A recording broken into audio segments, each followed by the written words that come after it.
assured, good Cassio, I will do all my abilities in thy behalf.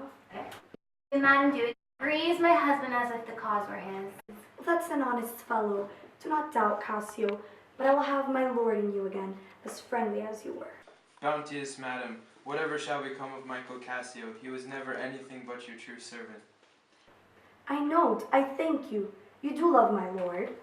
You have known him long, and be you well assured, he shall in strangeness stand no farther off than in a politic distance.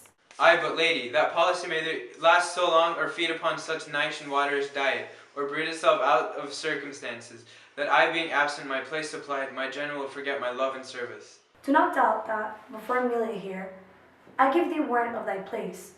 Assure thee, if I do vow friendship, I'll perform it to the last article. My lord shall never rest. I'll watch him tame and talk him out of patience.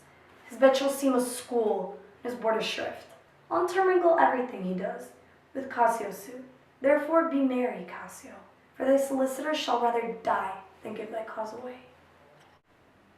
Madam, here comes my lord. Madam, I'll take my leave. Why, stay and hear me speak. Madam, not now, I'm very ill at ease, unfit for mine own purposes. Well, to your discretion. I like not that. What dost thou say? Nothing, my lord, or if I know not what. Was not that Cassio parted from my wife? Cassio, my lord? No, sure, I cannot think that it was he who would steal away so guilty like seeing your coming. I do believe, Cassie. How now, my lord? I've been talking with a suitor here, a man that languishes in your displeasure. Who is it you mean? Why, your lieutenant Cassio, good my lord. If I have any grace or power to move you, his present reconciliation take. For if he be not one that truly loves you, that errs in ignorance, and not in cunning, I have no judgment in an honest face. I prithee, call him back. Went he hence now?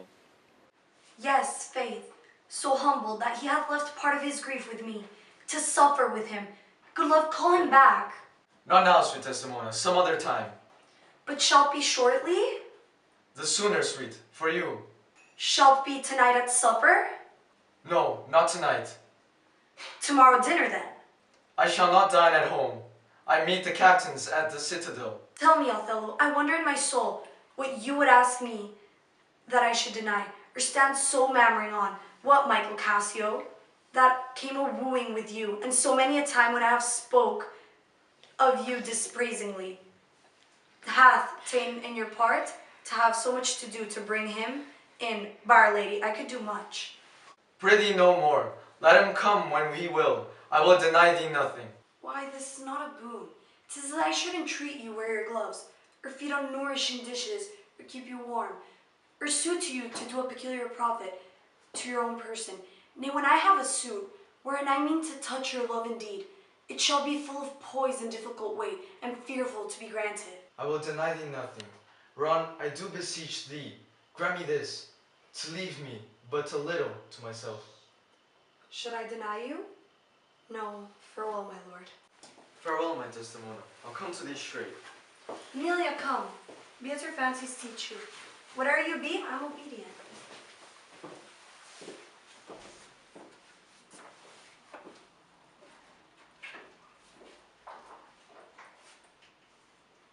Excellent wretch. Perdition catch my soul, but I do love thee. And when I love thee not, chaos is come again. My noble lord, What dost thou say, Iago? did Michael Cassio, when you wooed my lady, know of your love? He did, from first to last. Why dost thou ask? But for the satisfaction of my thought, no further harm. Why of thy thought, Iago? I did not think he had been acquainted with her. Oh yes, and went between us very oft. Indeed? Indeed, indeed. Discernest thou aught in that? Is he not honest? Honest, my lord? Honest? Honest. My lord, for aught I know. What dost thou think? Think, my lord? Think, my lord? By heaven, thou echoes me as if there were some monster in thy thought, too hideous to be shown. Thou dost mean something. I heard thee say even now. Thou likest not that. When Cassio left my wife, what didst not like? And when I told thee he was of my counsel in my whole course of wooing, thou criest, indeed. and this contract, and purse thy brow together, as if thou then hast shut up in thy brain some horrible conceit. If thou dost love me, show me thy thought. My lord, you know I love you. I think thou dost, and for I know thou art full of love and honesty, and weighest thy words before thou givest them breath. Therefore, these stops of thine fright me the more, for such things in a falsely disloyal knave are tricks of custom, but in a man that's just their close dilations, working from the heart that passion cannot rule. For Michael Cassio, I dare be sworn, I think he is honest. I think so too. Men should be what they seem, or those that be not, would they might seem none? Certain men should be what they seem. Why then, I think Cassio is an honest man. Nay, yet there is more in this. I prithee, speak to me as to thy thinkings, as thou dost ruminate and give thy worst of thoughts, the worst of words. Good my lord, pardon me. Though I am bound to every act of duty, I am not bound to that all slaves are free to. Utter my thoughts? Why say they are vile and false, as where is the palace whereinto foul things sometimes intrude not? Who has that breast so pure, but some uncleanly apprehensions keep leets and law days in session sit with meditations lawful? Thou dost conspire against thy friend, Iago, if thou but thinkst him wronged, and makest his ear a stranger to thy thoughts. I do beseech you, though I perchance am vicious in my guess, as I confess it is my nature's plague to spy and to abuse, and oft my jealousy shapes faults that are not, that your wisdom then from one that is so imperfectly conjects would take no notice, nor build yourself a trouble out of his scattering and unsure observance. It were not for your quiet, nor your good, nor for my manhood, honesty, and wisdom, to let you know my thoughts. Zounds, what dost thou mean? Good name in man and woman, dear my lord, is the immediate jewel of their souls, who steals my purse, steals trash. 'Tis something, nothing. 'Twas mine, 'tis his, and has been slave to thousands. But he that filches from me my good name robs me of that which not enriches him, and makes me poor indeed. By heaven, I'll know thy thoughts. You cannot, if my heart were in your hands, nor shall not, whilst it is in my custody. Huh? Oh, beware, my lord, of jealousy. It is the green-eyed monster which doth mock the meat it feeds on. That cuckold lives in bliss, who, certain of his fate, loves not his wronger. But oh, what damned minutes tells he, or what dotes, yet doubts, suspects, yet strongly loves. Oh, misery. Poor and content is rich, and rich enough, but riches fineless is as poor as winter. To him that ever fears he shall be poor. Good God, the souls of all my tribe defend from jealousy. Why is this? Thinkst thou I'd make a life of jealousy? To follow still the changes of the moon with fresh suspicions? No, to be once endowed is to once be resolved.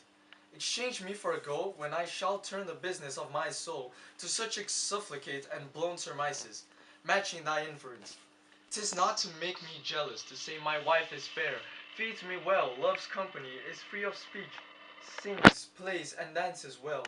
Where virtue is, these are more virtuous. Nor my known weak merits will I draw the smallest fear, or doubt of her revolt, for she had eyes, and chose me. No, Iago, I'll see before I doubt. When I doubt, prove, and on the prove, there is no more. But this, away at once with love or jealousy. I'm glad of this, for now I shall have reason to show the love and duty that I bear you with franker spirit. Therefore, as I am bound, receive it from me. I speak not yet of proof, but look to your wife, observe her well with Cassio. Were your eyes thus, not jealous nor secure, I would not have your free and noble nature out of self-bounty. Be abused, look to it. I know our country disposition well. In Venice they do let God see the pranks they dare not show their husbands. Their best conscience is to not leave it undone, but to keep it unknown. Dost thou say so? She did deceive her father when marrying you, and when she seemed to shake and fear your looks, she loved them most. And so she did. Why go to then? She that so young could give up such a seeming to seal her father's eyes up as close as oak. He thought 'twas witchcraft, but I am much to blame. I humbly do beseech you of your pardon, for too much loving you. I am bound to thee forever. I see this hath dashed your spirits a little. Not a jot, not a jot. Ay, faith, I fear it has. I hope you will consider what is spoke comes from my love, but I do see you're moved.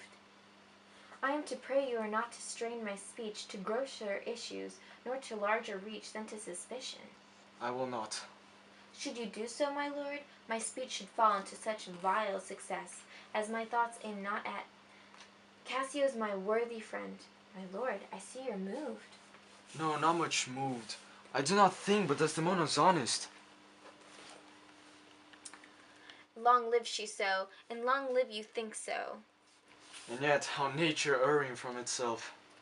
Ay, there's the point, as to be bold with you, not to affect many proposed matches of her own clime, complexion, and degree, whereto we see in all things nature tends, though one may smell in such a will most rank, foul disproportions, thoughts unnatural, but pardon me, I do not in position distinctly speak of her, though I may fear her will, recoiling to her better judgment, may fall to match you with her country forms, and happily repent. Farewell, farewell.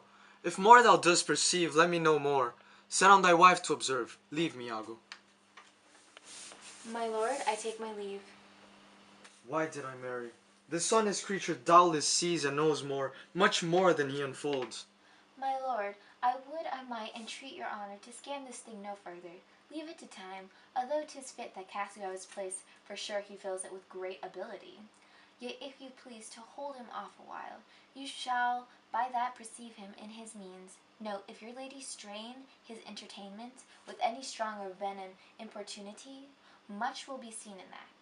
In the meantime, let me be thought to busy in my fears as worthy cause I have to fear I am, and hold her free, I do beseech your honor. Fear not my government. I once more take my leave.